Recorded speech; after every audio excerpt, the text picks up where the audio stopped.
भारत में दो तरह का नोट चल रहा है।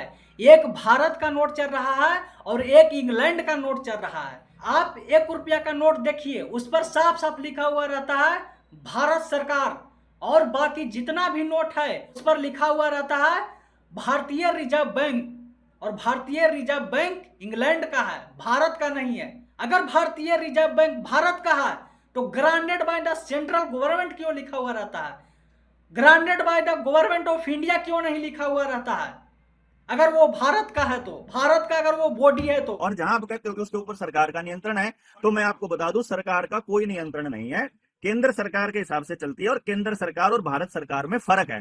भारत सरकार है जो भारत की जनता है, और केंद्र सरकार है पार्लियामेंट इंग्लैंड की। और वो हम आपको पहले से ही कह रहे हैं कि इंग्लैंड की पार्लियामेंट के हिसाब से चलते हैं, तो केंद्र सरकार पार्लियामेंट ऑफ इंग्लैंड है। ये बात ध्यान दीजिएगा जब भी अखबार में लिखी मिले, क्योंकि ना तो कहीं संविधान में, ना ही कहीं किसी कानून की किताब में केंद्र सरकार शब्द का इस्तेमाल किया गया है। आजकल अखबारों में लिखा आता है, आपको ऐसा लगता है जैसे कि मोदी सरकार को केंद्र सरकार कह रहे हैं, लेकिन असल में केंद्र सरकार वो है और मोदी सरकार ये है, और भारत सरकार आप हो खुद जनता। ये थोड़ा सा डिफरेंस आपको पता होना चाहिए